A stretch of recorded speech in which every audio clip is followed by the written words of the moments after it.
Jai Vishnupad Paramahamsa Parivrajaka Acharya Ashtadhyaaya Srimad, His Divine Grace, Srila Prabhupada Ki, ISKCON Founder Acharya Srila Prabhupada Ki.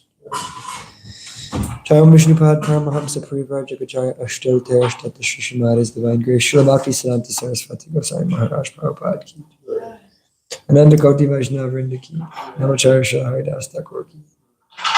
Prem se kaho Shri Krishna Chaitanya Prabhu Nityananda Shri Advaita Gadadhar Shivasadi Gaur Bhakta Vrinda Ki Jai. Shri Radha Krishna Gopa Gopinath Shama Kun Radha Giri Govardhan Ki, Shri Vrindavan Dham Ki, Shri Mayapur Dham Ki, Shri Jagannath Puri Dham Ki, Ganga Mai Ki, Jamuna Mai Ki, Bhakti Devi Tulsi Maharani Ki, Harinam Sankirtan Yagya Ki, Hare Krishna Mahamantra Ki, Grantara Srimad Bhagavatam Ki, Nita Gaur Premanande. All glory to the assembled devotees. All glory to the assembled devotees. All glory to the assembled devotees. All glory to Sri Sri Guru, Sri Gauranga. All glory to Srila Prabhupada. Hare Krishna, everybody. Hare Krishna. Thank you all so much for coming. I see we have a guest. What's your name, sir? I'm Tate from the Srimad. Oh, okay. I'm over at the UOA for the summer. Oh, okay. You go to Phoenix Temple, huh? Nice. Nice to meet you. Hare Krishna. Thank you for coming. Om Namo Bhagavate Vasudevaya. Om Namo Bhagavate Vasudevaya. Om Namo Bhagavate Vasudevaya. Narayanam Namaskritya Naram Chaiva Narottamam Devim Saraswatim Vyasam Tato Jayam Vidirayet Nastapraeshu Bhadreshu Nityam Bhagavata Shevaya Bhagavate Uttama Shloke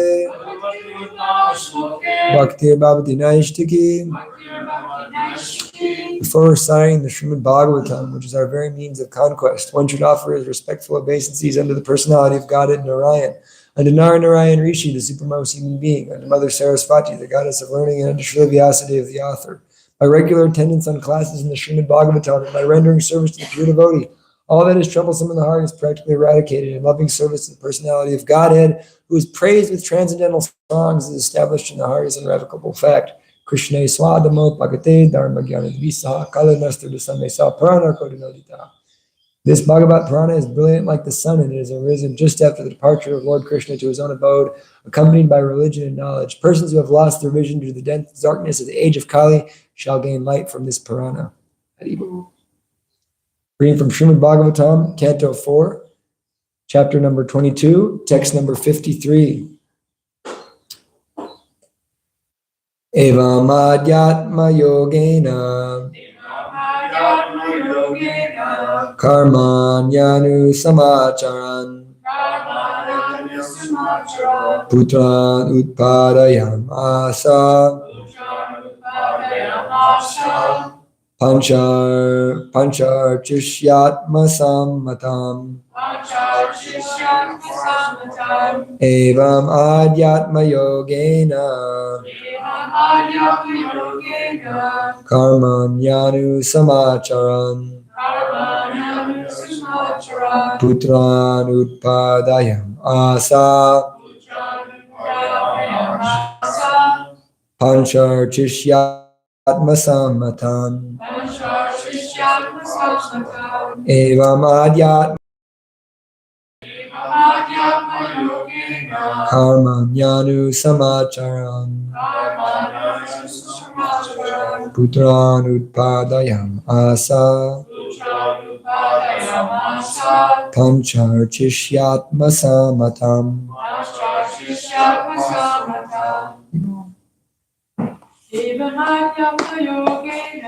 Evam adhyatma yogena karmanyanu samacharan putran utpadayam asa Pancharchishyatma samatan. Evamadhyatma yogena. Kamanyanu samacharam. Putranupadayam asa. Pancharchishyatma samatan. Evamadhyatma yogena. Evam yadyatma yogena. Samasa. Putranupadayam asa. Pancharchishyatma samatan. Pancharchishyatma samatan. Word for word. Evam. Thus. Adhyatma yogena. By the means of bhakti yoga. Karmani. Activities. Anu. Always. Samacharan. Executing. Putran. Sons. Utpadayam. Yam asa. Utpadayam asa. Begotten. Pancha. 5. Archishi. In his wife. Archi. Atma. Own. Samatan. According to his desire. Translation by His Divine Grace, Srila Prabhupada. Being situated in the liberated position of devotional service, Maharaj Prithu not only performed all fruitive activities, but also begot 5 sons by his wife, Archi.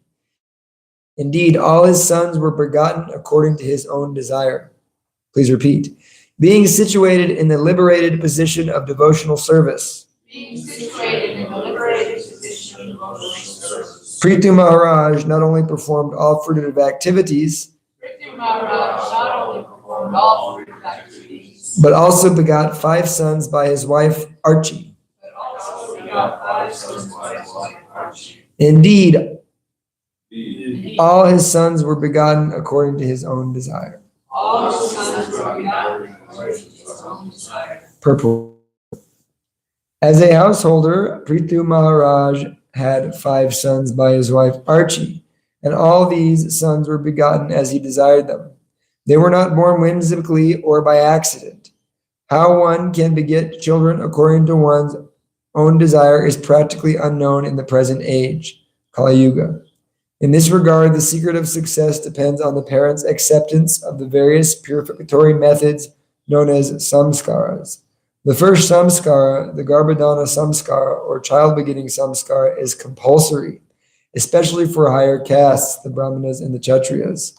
As stated in the Bhagavad Gita, sex life, which is not against religious principles, is Krishna himself. And according to religious principles, when one wants to beget a child, he must perform the Garbhadana samskara before having sex. The mental state of the father and mother before sex will certainly affect the mentality of the child to be begotten. A child who is begotten out of lust may not turn out as the parents desire. As stated in the Shastras, yata yonir yata bijam yata yonihi indicates the mother, and the yata bijam indicates the father. If the mental state of the parents is prepared before they have sex, the child they will beget will certainly reflect their mental condition. It is therefore understood by the words Atma Samatan that both Prithu Maharaj and Archi underwent the Garbhadana purificatory process before begetting children, and thus they begot all their sons according to their desires and purified mental states. Prithu Maharaj did not beget out of lust, nor was he attracted to his wife for sense gratificatory purposes. He got the children as a grihasta for the future administration of his government all over the world. Srila Prabhupada ki. Om Jnanatamarandhyasya Gyananjana Shalakaya Chakshurunmilitam Jena Tasmai Sri Gurue Namah Sri Chaitanya Manobhistam Stapitam Yena Bhutale Swayam Rupa Kadamayam Dadati Swapadantikam Vandeyam Shri Guru Shri Yuta Padakamalam Shri Gurun Vaishnavamscha Shri Rupam Shagadatam Sagana Raghunath Anvitam Tam Sajivam Sadvaitam Savadutam Parijana Saitam Krishna Chaitanya Devam Shri Radha Krishna Padan Sagana Lalita Shri Vishakanvitamscha Hey Krishna Karuna Sindhu Dinabandhu Jagatpate Gopesha Gopika Kanta Radha Kanta Namostite Tapta Kanchana Gaurangi Radhe Vrindavanishvari Vishvana Shruti Devi Pranamami Hari Priye Nama Om Vishnu Padaya Krishna Prashtaya Bhutale Shrimate Bhakti Vedanta Swami Tinamane Namaste Saraswate Devi Gauravani Pracharane Nirvishesha Shanyavadi Pashtata Deshatadane Jaya Shri Krishna Chaitanya Prabhu Nityananda Shri Advaita Gadadhar Srivasadi Gaura Bhakta Vrinda Hare Krishna Krishna Krishna Krishna Hare Hare Hare Rama, Rama Rama, Hare Hare. Namaste, Jivananda, Dasa, Manacharani, Prabhupada, Vallabhaya, Singasi, Ravanani, Agyana, Dvanta, Gamanam, Pashtita, Patitatmanam, Gyana, Gurute, Ajitarine, Chakshishan, So it's an interesting verse to speak today. The Srimad Bhagavatam, the Vedic literatures, have two nomenclatures, two words for householders, for those who live with family and wife and children. One of them is grihasta, one of them is grihamedi. So there's a very vast difference between a grihasta and a grihamedi. So everything in Krishna consciousness, if we want to actually understand spiritual life, we have to understand some basic things, basic principles.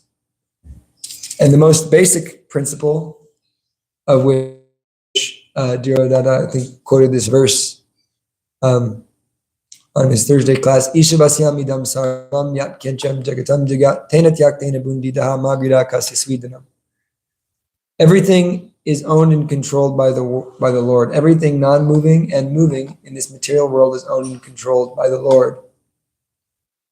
Therefore, one shouldn't take more than is allotted to him, because he has a certain quota, knowing well to whom everything belongs to. This is the first verse of the Sri Upanishad. Or my English rendition wasn't exactly how Srila Prabhupada wrote it, but the essence is there. Everything is owned and controlled by the Lord. So if one can understand that simple fact, everything is owned by Krishna, then one can become Krishna conscious. Actually, this was one of Srila Prabhupada's last words. One of Srila Prabhupada's last words was, everything is owned by the Lord. One who understands this is Krishna conscious. So if everything is owned and controlled by the Lord, that means that everything has to be used in the Lord's service. And so when one uses matter in the service of the Lord, that matter becomes spiritualized. So it's not that spiritual life means giving up everything and putting on orange. That can be just as a material thing. Actually, when really analyzed, the varnashram system or the caste system, at whatever level you want to see this system of varnas and ashrams, it ultimately is to deal with material facilities. It's said about Srila Bhaktisiddhanta Saraswati that he's a great sannyasi, but actually he came down to the platform of sannyas. Srila Bhaktisiddhanta was beyond sannyas. He was a paramahamsa, and Srila Prabhupada was also a paramahamsa, beyond the platform of sannyas. Sannyas is a material designation. Brahmachari is a material designation. Grihastha is a material designation. So we're not these bodies. Remove these upadis. Bhava, Rishikena, Rishikesha, Sevanam Bhakti Ruchate. By using the senses in the service of the master of the senses, one becomes freed of upadis, or these material designations. So what are these material designations? These material designations are thinking that I'm this body, I'm this wife's husband, I'm this husband's wife, I'm this father's son, I'm American, I'm Indian, I'm Hindu, I'm Catholic, I'm Jewish, I'm this occupation, I'm that occupation. These are upadis. And every time we accept an upadi, when we accept a false identification, when we impose that on the spirit soul, we limit ourselves. You know, many devotees don't vote, which I'm one of them. Not judging you if you do, but I'm just saying that to me, that's one of the most disempowering things imaginable. Because here you are, an eternally beautiful part and parcel of Krishna, Satchidananda, unbelievably filled with potency if you are in your potential. And you are told that your sense of power comes from a choice between Donald Trump and Joe Biden. You can make a difference. So I find that incredibly disempowering, considering I'm part and parcel of Krishna.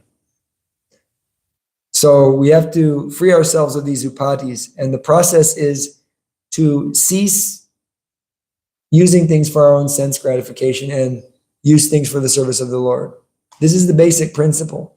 And it's not very, we have to talk about it in a very elaborate way so that we can understand it thoroughly. But when it really comes right down to it, is in the kingdom of God, there's no selfishness. In the kingdom of God, everybody is selfless and humble.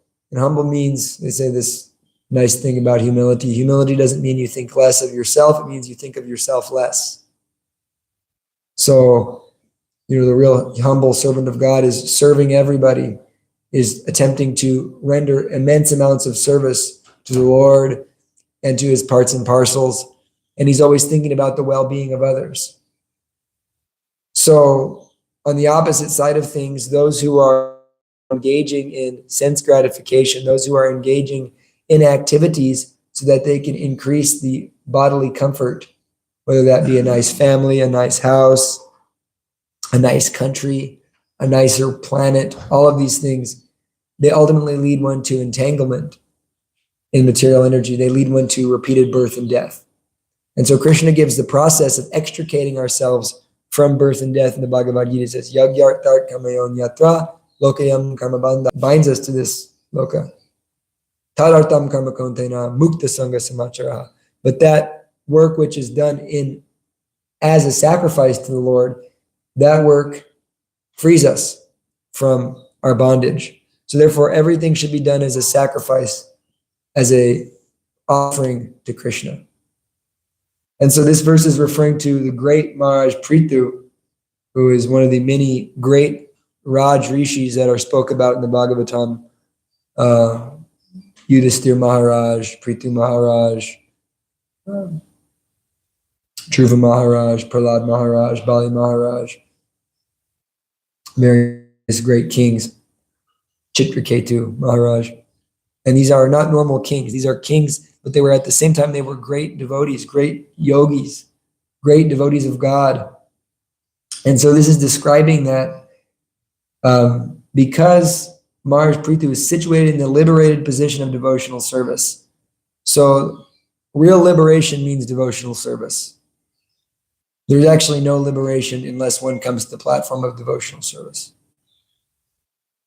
All other types of liberation are temporal.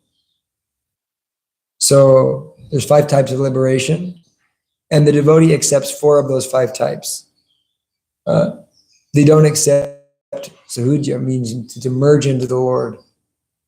This is not the desire of the devotee because the devotee always wants to render service.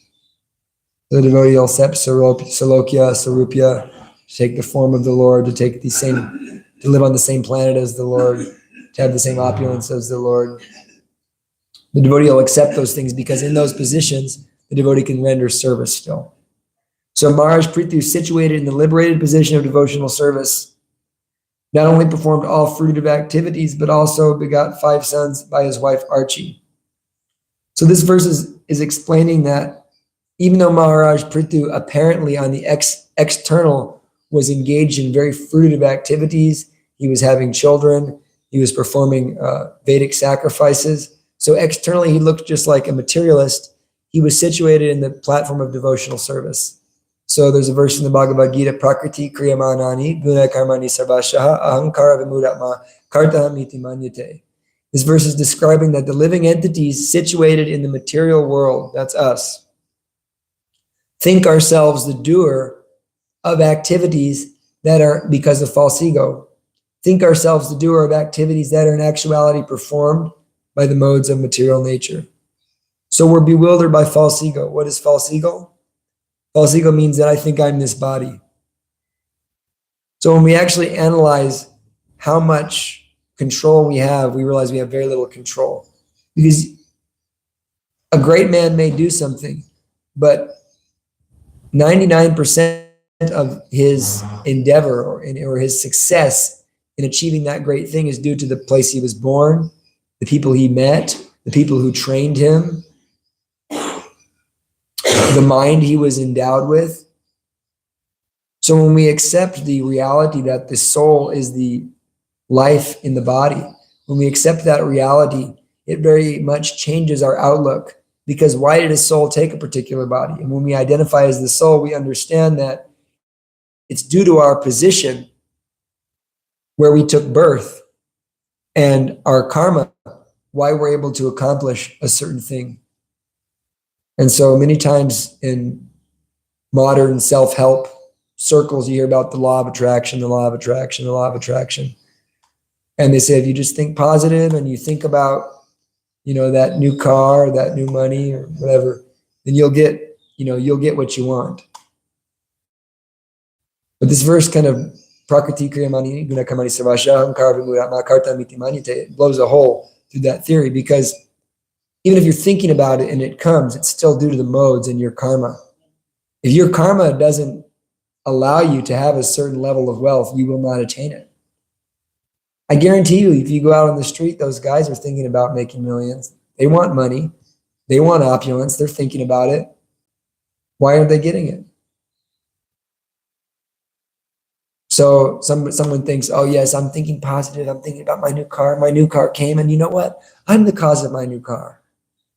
No, actually, Krishna is the cause. The modes of material nature are the cause. You're bound up in karma. So we have to be positive. I'm not saying we don't have to be positive, but real positivity means to be in the truth. Actually, some people say devotees are negative because we're always talking about birth, death, old age, and disease. You guys are very negative. And actually, we're not negative, because the truth, you're lying to yourself. That's very negative. Positive thing to do is be proactive and realize this is the reality.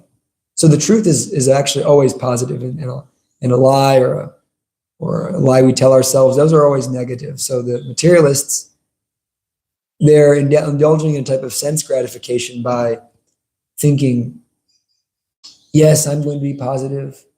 I will not think about death. I'm going to make lots of money. And I don't want to hear you tell me this birth, death, old age, disease, repeated birth and death.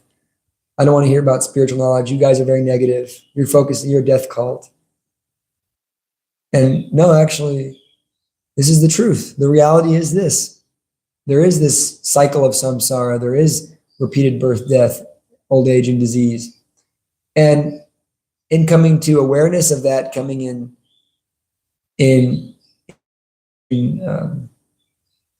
coming in contact with the knowledge by which we can extricate ourselves from that, accepting the truth. Krishna says one of the symptoms of knowledge is acceptance of the evil of birth, death, old age, and disease. One can perceive evil. That's actual positivity. And even more positive than that is to understand that because of the mercy of Srila Prabhupada, the mercy of the previous acharyas, the mercy of Lord Chaitanya Mahaprabhu, by chanting the holy name and associating with devotees, we get to live a wonderful life, and we get to go back home, back to Godhead. We're finished with this material world. So in the purport to that verse 327, which I quoted about false ego, Srila Prabhupada explains that a materialist and a devotee may do the exact same thing. They may appear exactly the same, but their activities are completely different, because the devotee is acting for Krishna.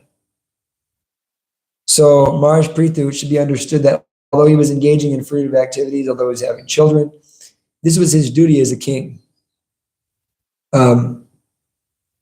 A king may perform apparent like karma kanda sacrifices, but actually he's promoting religiousness in the society because the whole program of the Vedas ends at devotional service. Vaidashta Sharvirahameva Vedyo Vedanta Kridveda Vedevachaham. Krishna is the end of all the Vedic knowledge.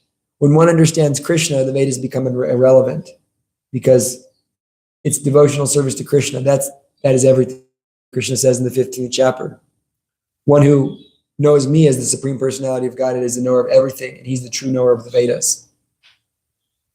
So the greatest of all Vedic followers are the gopis of Vrindavan, the cowherd boys, Mother Yashoda and Nanda, because they had intense love for Krishna, which is the end goal of all the Vedas. But because not everybody's on that level, and because we've come to this material world with material desires, the Vedas prescribe a program by which one gradually elevates themselves. And one of those programs is the Varnashram system. One begins as a brahmachari. He learns how to control his senses. He learns the ways and means of spiritual life.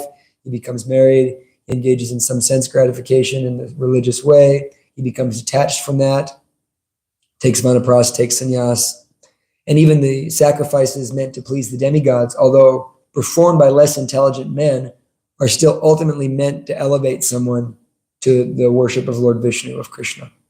Because in doing a karmakanda yagya, the name of Vishnu is always uttered. Therefore, that person is becoming purified by Krishna's holy name, and therefore becomes purified, able to engage in higher levels of consciousness.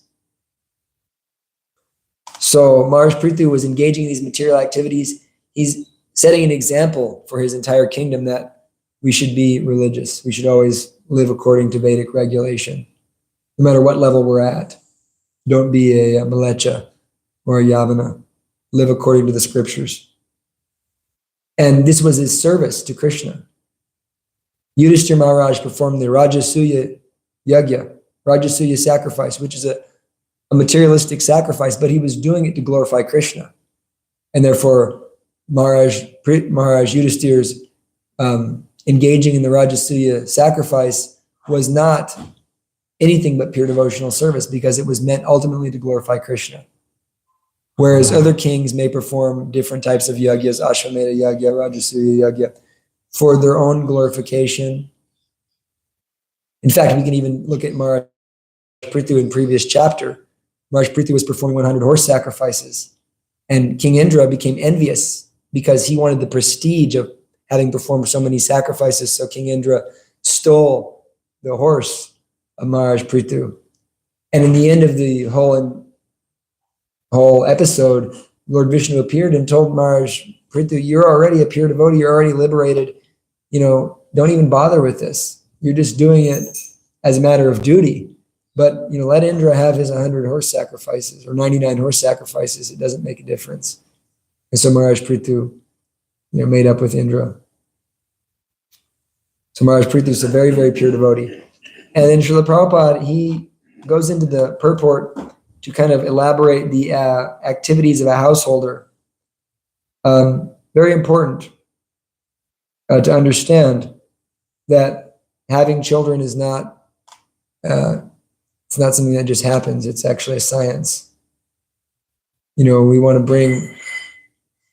bring this world that will benefit the society.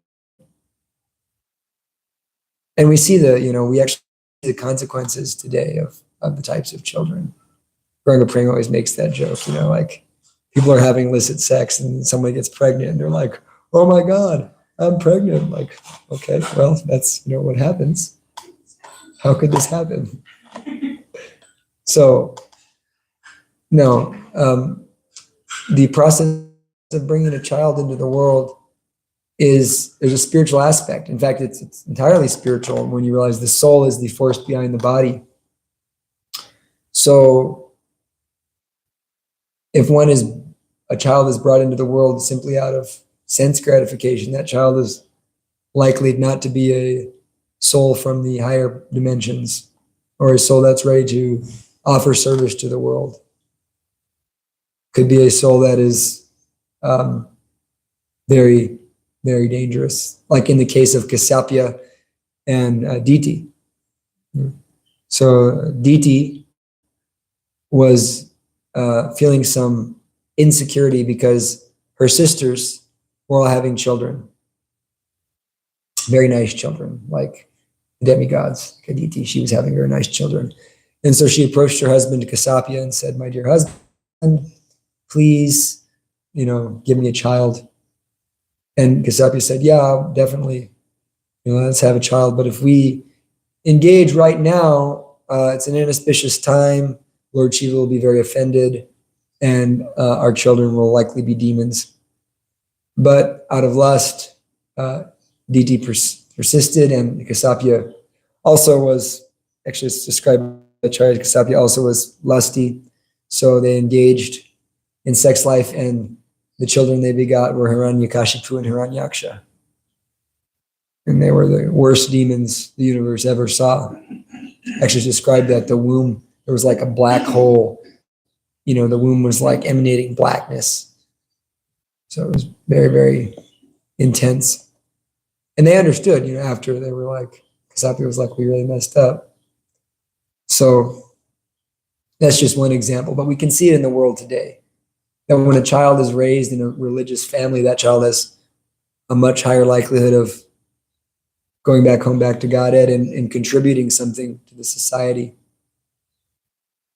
So it's just a serious misunderstanding that this energy is meant for sense gratification. It's a very sacred energy. It's an energy powerful enough to create a child. And so if that energy is preserved, it can do wonderful things. That's why if someone remains brahmachari, they become very enlightened. They become very full of life, and their words have a lot of potency. Srila Prabhupada gives the example that because Gandhi took a vow of celibacy, the entirety of the British army was moved out of India just by his strength. So that energy, which is powerful enough to bring a child into the world, can be used and channeled in other ways. So it's a very powerful energy, and to misuse that is a serious break in the laws of the Supreme Lord.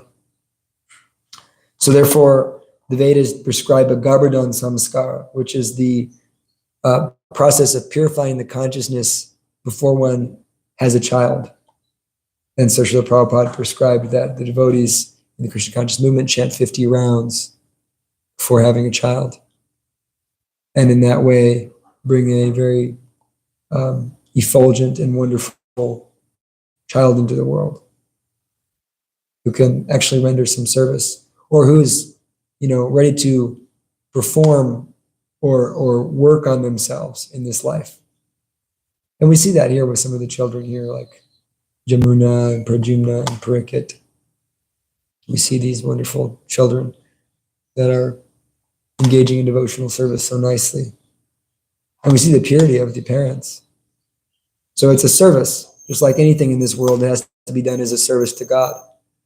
And so the Grihastha ashram means the ashram where man and woman live together to engage in devotional service. This is Grihastha. And there's some verses in the second canto I've been studying, memorizing. My cheat sheet here. One of them is Shrotavyadini Rajendra Nripa Santa Sahasrasha Apasyatam Atmatatvam Griheshu Grihimedinam. So this is describing that. What is the difference between a Grihastha and a Grihamedi? So the Grihamedi is Apasyatam Atmatatvam. He's blind to knowledge of Atmatattva. He has no understanding of Atmatattva or self-knowledge. Therefore, he's Griheshu Grihamedinam. He's a Grihamedi. And in that position, it's described Nirpa Santa Sahasrashaha, Shrotavyadini, that there's hundreds and hundreds and hundreds of subject matters that such a person is engaging in. Let's talk about the Cardinals, let's talk about baseball, football, let's talk about politics, let's talk about movies, let's talk about so much nonsense, let's talk about the mating cycle of aardvarks. You can find so much nonsense to speak about. And so those who are situated in that Grihamedi consciousness, They have so many subject matter. It says Sahasra Shaha. Like we hear the Vishnu Sahasranam, 1,000 names of Lord Vishnu. So there's many, many, many topics for such a Grihamedi to speak about. It means they're engaging in all kinds of prajalpa or nonsense talk, things that are not relevant to achieve the absolute truth. Sutta Goswami says, Vishvakshena Katashi Shrama Eva Kevalam, that we have to have this rati for Vishvakshena Kata, for the kata, that the conversations that are in relation to the message of Vishvakshena, of the Supreme Lord. Yeah, so the Grihamedi is always engaged in just speaking about nonsense. So many different things. And it's for entertainment, actually, because we need to be entertained. I mean, it's not, we have to have pleasure. We have to achieve pleasure somehow or another. So we can either achieve pleasure by hearing nonsense, or we can, relish the transcendental pleasure of coming to Srimad Bhagavatam class, which is a very, very pleasurable activity. I've been, Brother Shnami, been coming to Bhagavatam class for 48, 50 years. So it's always pleasurable. It never gets old. So yeah, the Grihamedi, he's always engaged in all these nonsense topics. And it should be understood that real prajalpa doesn't mean like fanatical, like some people think that, I can't like actually Srila Prabhupada would read the news. He would look at the headlines, and he was aware of what was going on in the world. And in the translation to the Adyahara Prayasyascha Prajalpa Niyamagraha, in the translation to the verse of those 6 things which are unfavorable to devotional service, Srila Prabhupada uses those things which are not related to devotion, talking about them unnecessarily. Things not related to devotional service unnecessarily. So it might be necessary to talk about, the world situation. It is necessary to understand what is going on so you can preach, so you can be aware, so you can have plans to preserve yourself when the imminent war takes place, and preserve the Krishna consciousness movement. So you can do so many things. You have to have some understanding. That's not unnecessary. So unnecessary things means to talk about something that's completely irrelevant or unnecessary for long extended periods of time, which is what the Grihamedis do. Nirpa Santa Sahasrashaha, unlimited things. Therefore, they're apasyatam. They're blind to the Atma Tattva. They have no knowledge of the absolute truth.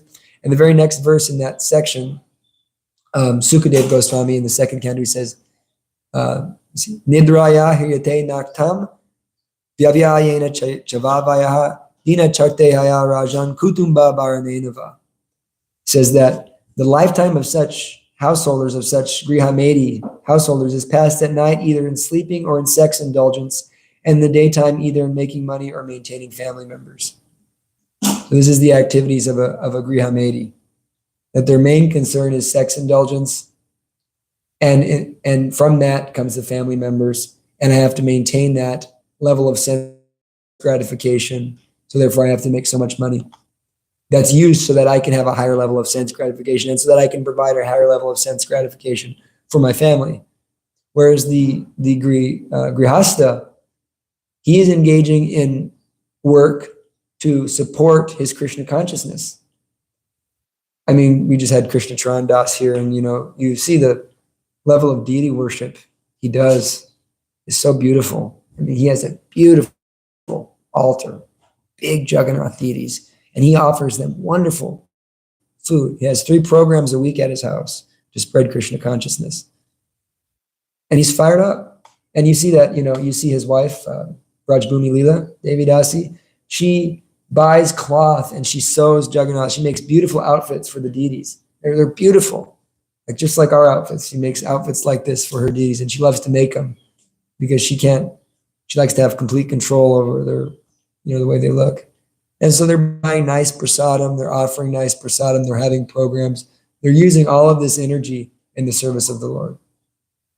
And, they don't have children, but many grihastas do have children, and in that same way, they're raising their children in Krishna consciousness. which is a service, and that is Krishna himself. So we can't avoid our guna and karma. Some people are not going to be brahmacharis. Some people are not going to be nuclear physicists. And some people aren't going to be great musicians or singers. We all have our particular propensity.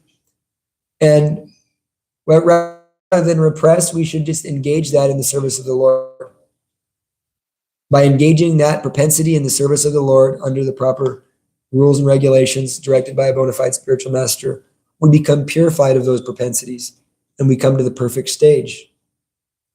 Because the perfect stage, or the absolute stage of devotional service, is absorption in hearing and chanting about Krishna. Our acharyas describe that, actual bhakti yoga is just 9 processes. It's hearing, chanting, remembering, etc. So like we sing the song, Shravana Kirtanam, Govinda Das, he says, my only desire is to engage in the 9 processes of bhakti. So that's the desire of a pure devotee, that we want to come to that point where we're just absorbed in this stuff. But because we have some material propensity, we have to engage that in Krishna's service, use that in Krishna's service, and come to the purified platform. And so Maharaj Prithu is setting the perfect example here, that he's having children, he's raising family, he's performing religious activities, but at the same time, he's completely a pure devotee because his goal is Krishna. And this is the real essence of understanding Krishna consciousness. When you understand that the goal is Krishna and that Krishna is the center of your life, make Krishna the goal of your life and be prepared to do anything to achieve that goal of pleasing Krishna. When that is your consciousness, you're Krishna conscious, and you'll become blissful. Everything else is manifesting from that. There's a nice, very nice, obviously, is one nice, most famous verses of all time. Sarvadharman prityaja mamekam sharanam bhaja aham tvam sarva papebhyo moksha shamima sucha. Abandon all varieties of religion, of dharma, and make me number one. Mam ekam means me, ekam means number one. Mam ekam sharanam bhaja. So you make Krishna the number one person in your life and just strive to please Krishna with all your activities. And in that way, everything will come. I was reading last night from this book by Sachinandan Maharaj about the holy name. He's a real preacher of the holy name, loves to preach about japa and teach about, good japa, good kirtan. And he's such a sincere, sweet devotee. But in that verse, there's the whole book is kind of about overcoming all the 10 offenses to the holy name. It's based on the Harinam Chintamani. And one of the very nice points he made was, where was I going with that? I think I forgot where I was going with it. I have to remember. Anyhow, one of the nice points he made was that we all have our propensities. We all have, so many activities. And we all have our,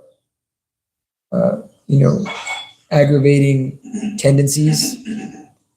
And so he made a lot of nice points, but this one that just keeps popping in my mind, actually, because there was another one I was going to say, but this is what's popping in my mind. So, if you really want to please Krishna, you can't offend devotees. It's very important to always try not to offend devotees.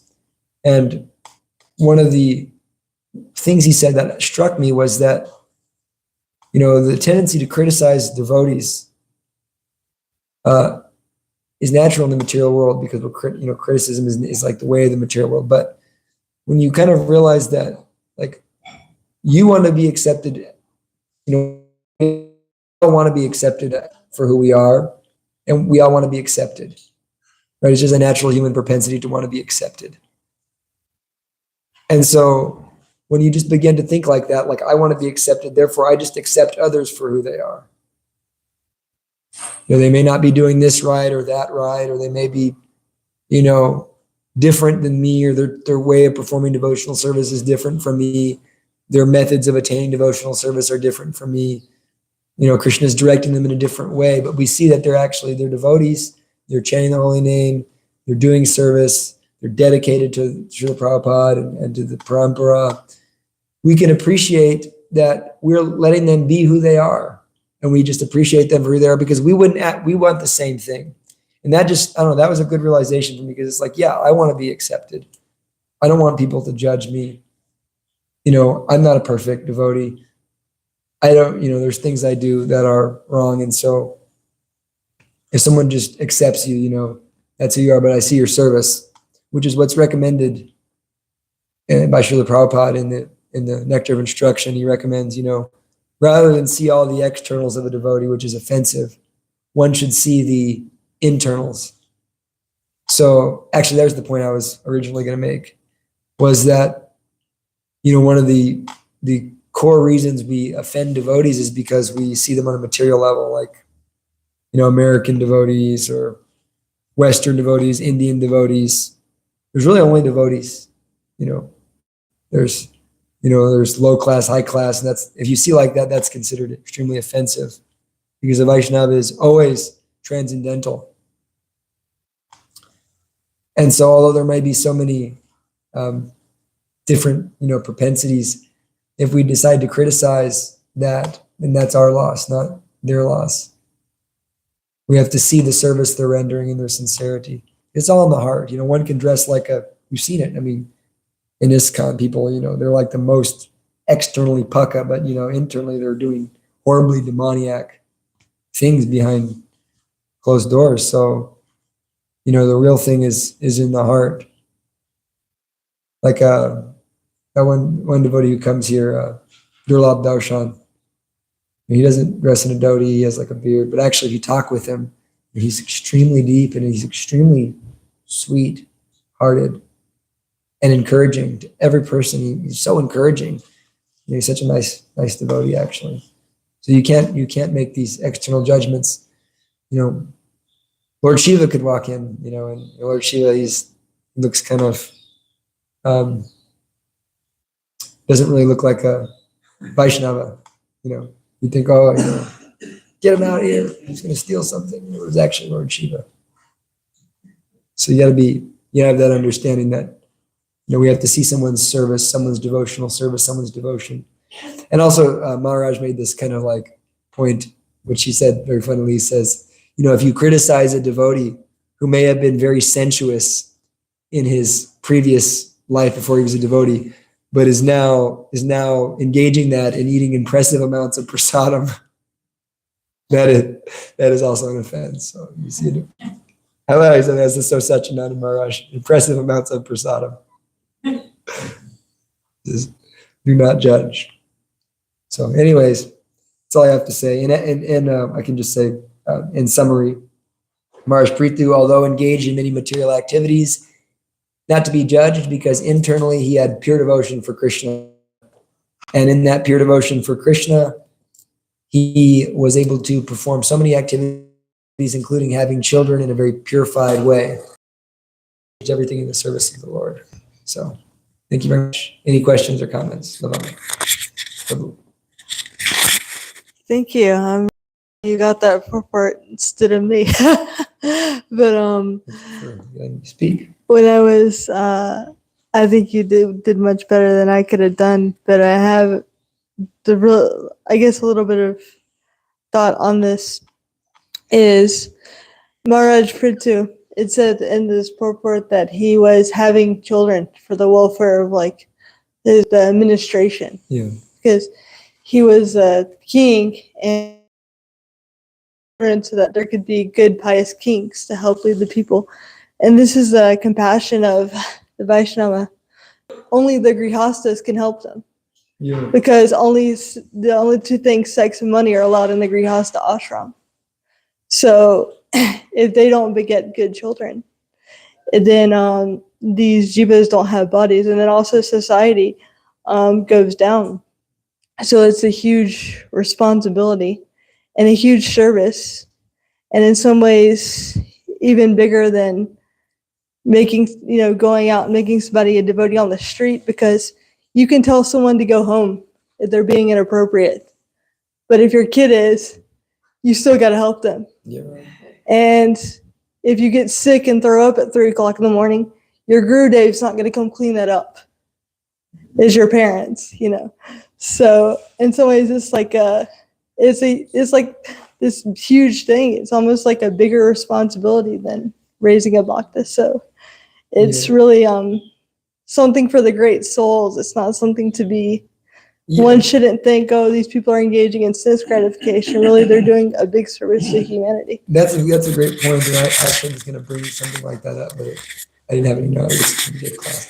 But that's a point I was going to make too, is that it's one of those things where it's like, if we enter the Grihastha ashram with like this concept of like, I'm going to engage in I need sense gratification, then you're guaranteed to have a rough time. So in either case, just focus on Krishna, because you'll either suffer there or suffer here if you're not focused on Krishna. But if you become Krishna conscious, then you can actually render that service very nicely. But otherwise, there's still passion, there's still lust, and so that all has to come out into the consciousness you bring in. So like, we shouldn't, wherever ashram we want to go to, we should remember that it's not a final solution. That the solution is just be Krishna conscious and do your duty in that ashram.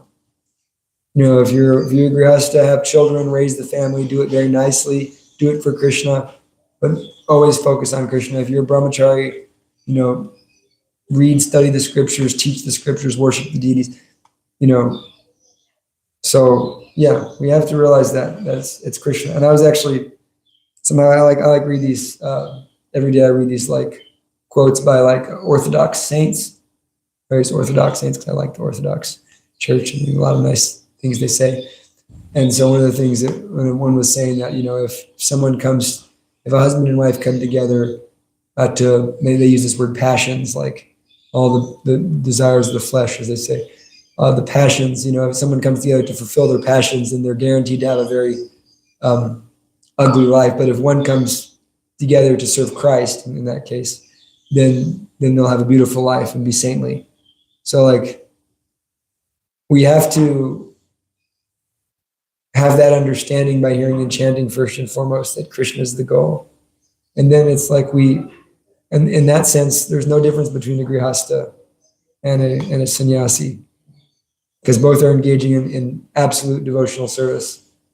And Jayapataka Maharaj has this whole preaching thing he's putting out about, Paramahamsa grihasthas. And I know two disciples of Jayapataka Swami that I lived with in Mayapur and that also live in Dallas, and I was with at Sadhu Sangha. And they're very close. He speaks with Jayapataka Swami regularly, in person. And they're preaching like a storm. They have houses and houses and houses of like Indian people they've made devotees in Dallas. And this lady is so dedicated to reading the Srimad Bhagavatam every day. And she just, absolutely nothing but Krishna, just constant. They're like that. They're like amazing Grihastha Paramahamsas. And they also raise the child, and that their child is unbelievable devotee also. So it's definitely possible for one who wants to just dedicate it to Krishna. Thank you. All right, Grantha Srimad Bhagavatam ki.